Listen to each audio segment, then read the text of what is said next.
Hello my friends, welcome to Talk to Me Tuesday for Tuesday, August 6th, 2024. This is Jennifer. And that was Dipper.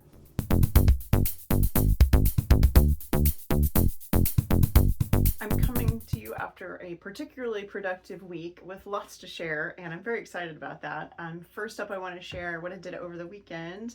I finished my Talk to Me Tuesday Block of the Month blocks that were designed by Michelle. These are Michelle from Talk to Me Tuesday. She owns Corner Curve Quilts. She designed what she calls monster teeth and twisted pinwheel. So those were the two that I made this weekend, and I love the way they're working out. I've really been loving getting to see everyone's blocks, especially when they're all together, because it's just really fun to see how these are coming together in all the different fabrics. I also made a tiny bit of progress on my husband's bookcase quilt. It is slow going. I've had a couple of people ask me if I'm following a plan. I'm making one block at a time based on what he wants. So my plan currently is just to make enough blocks to make a quilt. So we're doing kind of themed rows, and I do have a little bit of a plan. So the borders are not going to be the same. This is just a mock-up so I can get an idea of where I am. There will be an Egypt row. There will be a sci-fi fantasy row, probably two of those, maybe a sci-fi and a fantasy row. There will be a fictional detective row, which is what I'm working on right now. We will have an entire Tolkien row because we're both huge J.R.R. Tolkien fans. It was one of the first things that we ever talked about when we started dating. And there will be a games row. So it'll be like role-playing games, sports my husband likes, chess, other things like that. So yeah, I have an overall plan, but I can't tell you what's going to be in any of these blank spaces right now, because a lot of this hasn't been chosen. As I said, one block at a time. The most recent block is going to be this one, which is another Sherlock Holmes block. This is a church warden pipe. This is one of the pipes you see in the Jeremy Brett version of Sherlock Holmes. He has lots of different pipes, and I decided this one would be really fun, and I squeezed a couple of books in here too. This is the last of the Sherlock Holmes blocks, and then I have a couple other fictional detectives that we're gonna have like blocks that are just books. There probably won't be any items in the block, so I'm not sure yet. Like I said, one block at a time. It's been a blast to get to collaborate with him on that, and for there to be no deadline, no timeline of getting it done. I'm making them as I have time, and if I get a couple done a month, that's perfect.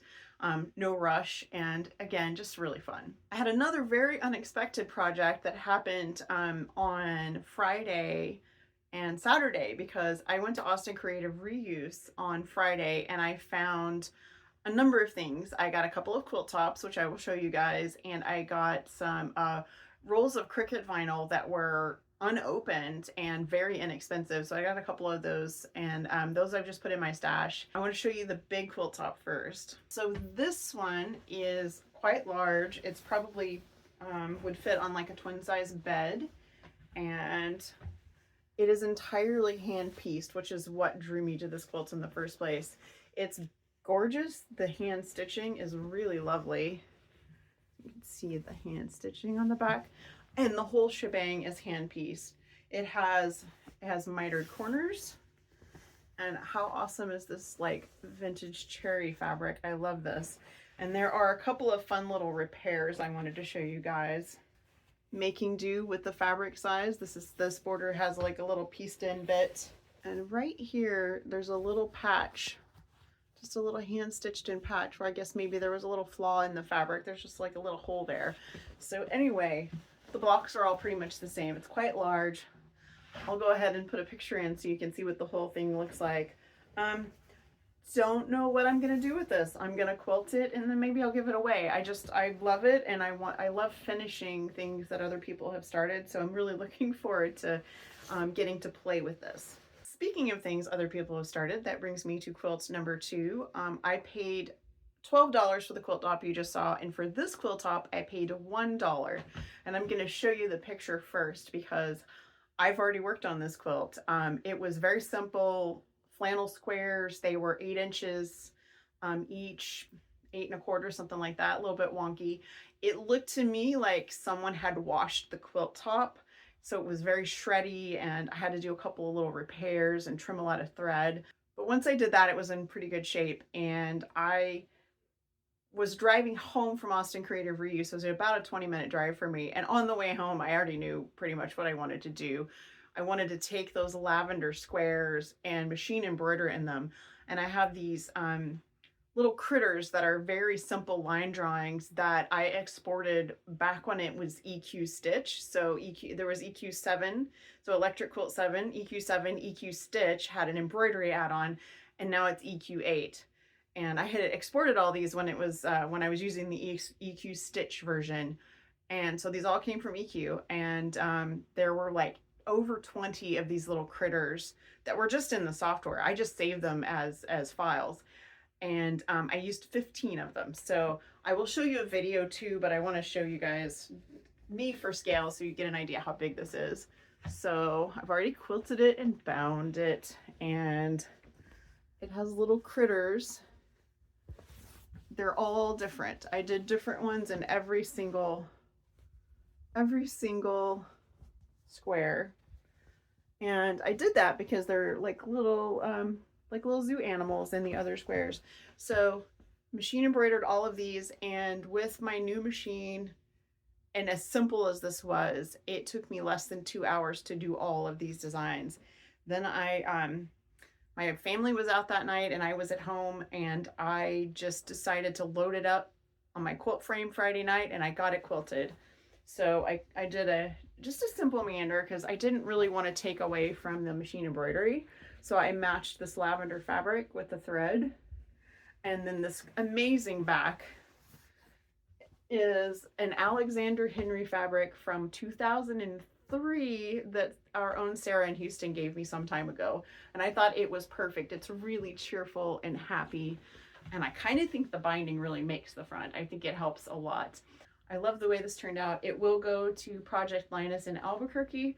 And ironically, I sent a package to Jules last week, so this will have to wait maybe till later this month. Final thing upstairs, I had a tiny Cricut project.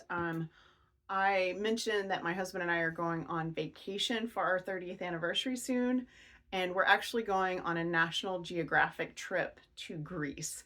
So I'm really excited about this. It's a really big trip. This is, as I said, our 30th anniversary gift to ourselves. We've been planning a big trip for a long time. He and I haven't been overseas together since 2018, I think. So this is a really big deal for us. We're very excited. And National Geographic actually sent us some swag. So we got like backpacks and a visitor's guide and some badges because it's a tour. So it's going to be really new for me. I've never done anything like this. And they send us water bottles.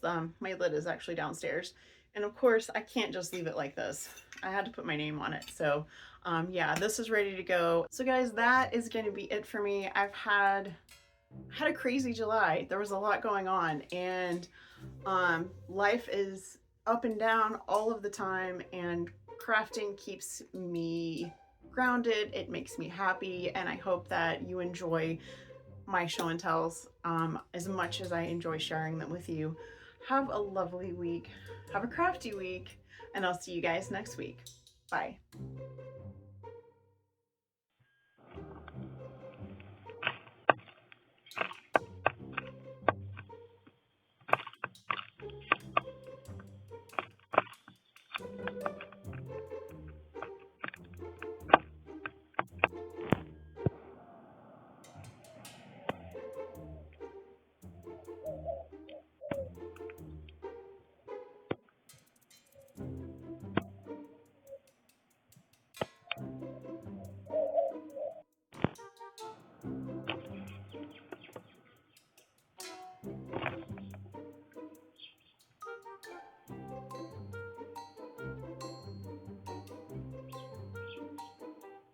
Thank